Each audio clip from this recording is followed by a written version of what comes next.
Hi, I'm Carl Azus. Welcome to the show. Today's Down the Middle coverage starts with a controversial facet of the coronavirus pandemic. Should American workers be required to be vaccinated? In an effort to pressure more Americans to get one of the country's 3 available COVID vaccines, U.S. President Joe Biden announced new rules last week. Among them concerns all businesses that have 100 or more employees. They have to require these workers either to get vaccinated or to be tested for COVID every week.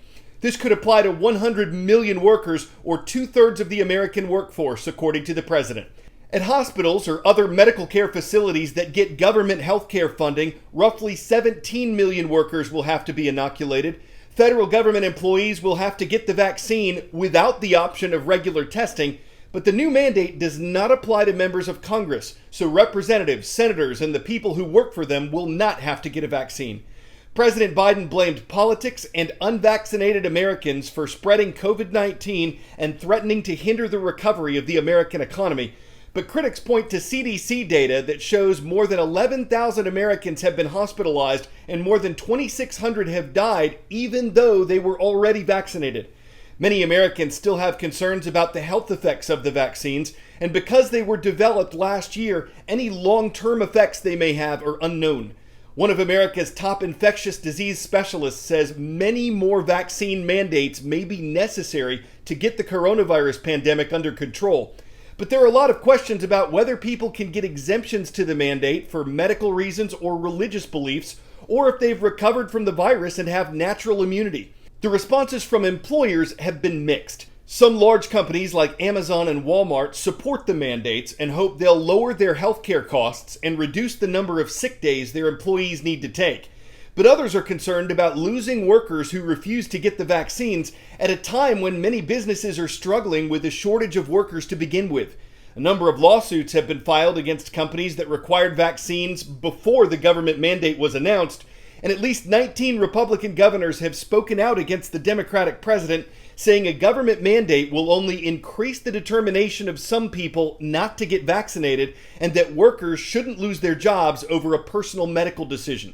Again, this is just one example of one debate concerning coronavirus in America. We expect the subject to be in the news for months to come. 10-second trivia. Which of these animals was the last to go extinct? Saber-toothed tiger, woolly mammoth, megalodon, or Eurasian cave lion? Scientists believe certain woolly mammoths survived until 4,000 years ago, long after these other animals are thought to have gone extinct.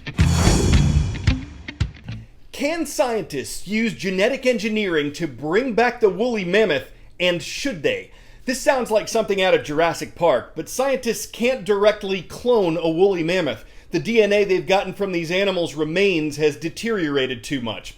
What they are hoping to do is use genetic engineering to create a hybrid of an elephant and a mammoth that would look just like the extinct animal.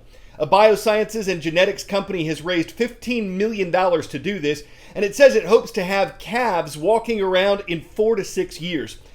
But there are still a lot of questions about how this would happen. For one thing, researchers say they'll have to make 50 changes to an elephant's genetic code so it's able to survive in the Arctic. And even then, critics say this won't create a mammoth, just a hairier, fatter elephant. They're also concerned that the possibility of using elephant mothers to carry a genetically engineered baby could be unethical. Supporters hope the project will create a lot of new interest in genetic science. It's just not known whether it'll work or what the consequences would be. Next, we're talking about coral. Coral? No, coral. Specifically, coral reefs. They cover less than 1% of the ocean floor, but they're home to more than 25% of known marine life. Pollution and mining have destroyed much of the coral off the coast of Hong Kong, but a company that makes clay tiles is seeing some success in restoring coral. Creating the tiles takes a lot of energy and produces a lot of carbon dioxide. The costs and challenges of getting the materials may keep them from being a large-scale solution, but there are upsides. As diving destinations go, Hong Kong might not boast the most spectacular views. But for marine biologist Vrico Yu, these murky waters offer more than initially meets the eye. It's a lie if anybody tell you corals in Hong Kong are pretty, because they're not. But They are always there. In fact, we do have more coral species than the entire Caribbean. Hong Kong's corals are persisting against the odds, surviving centuries of land development, coral mining, and pollution. But for more coral to grow, there needs to be stable bedrock, something Hong Kong's degraded ocean floor is lacking, Yu says. Working with other scientists and architects from the University of Hong Kong, Yu developed technology to restore Hong Kong's coral reefs using 3D printing. We were thinking about what's the best material or what kind of structure would best provide the foundation for corals to grow. The team makes the hexagonal tiles out of clay, a material non-toxic to ocean life, while 3D printing allows them to mimic the complex surface structure of corals that are already suited to Hong Kong's environment. The design of the reef tiles is actually inspired by the brain coral, where they have this valley of patterns that looks cool but also effective in attracting marine life. So we're now in Coral Beach. This is our experiment site where we deployed about 130 reef tiles. We just went down there to see how the corals are performing. What is surprisingly good is that after the typhoon season, all of them survived. They installed the first tiles in 2020. So far, 4 times more coral has survived on the clay tiles than on traditionally used structures like concrete blocks, says Yu.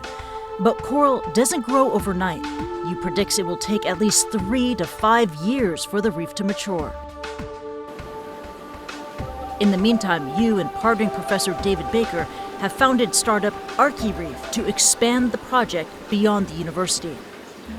They're refining the printing technology and studying coral behaviors to prepare for their next installation, where paying companies can adopt a reef tile and follow its progress. We don't want to be a company that is simply fabricating an object that people put in the ocean and walk away from it. We have to engage with our clients across that whole spectrum, from consulting to installation and to monitoring and management. ArchiReef isn't the only startup restoring coral. Coral Vita grows coral fragments on a land-based farm in the Caribbean, where the company says it can develop faster than in the ocean and replants them onto degraded reefs.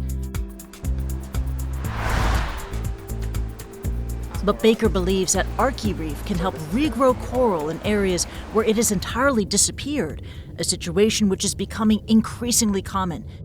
Creating that new hard bottom can help overcome that problem and kind of reset the clock on these coral communities.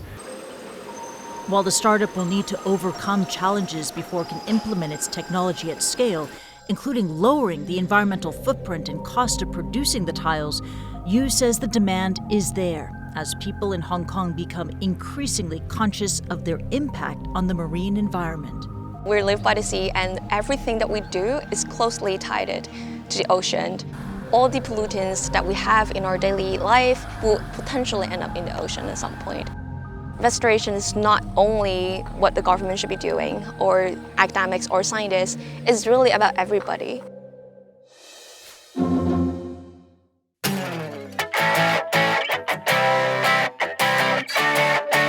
Fantastic fair food favorites for me: corn dogs, popcorn, and fried Oreos. But on the healthier side, there are veggies, and they're good for the people and the bears that eat them. The giant veggies that farmers grow and compete with at the Alaska State Fair are later brought to the brown bears at a wildlife conservation center. For the animals, it's a chance to gorge themselves and maybe even roll in hundreds of pounds of vegetables.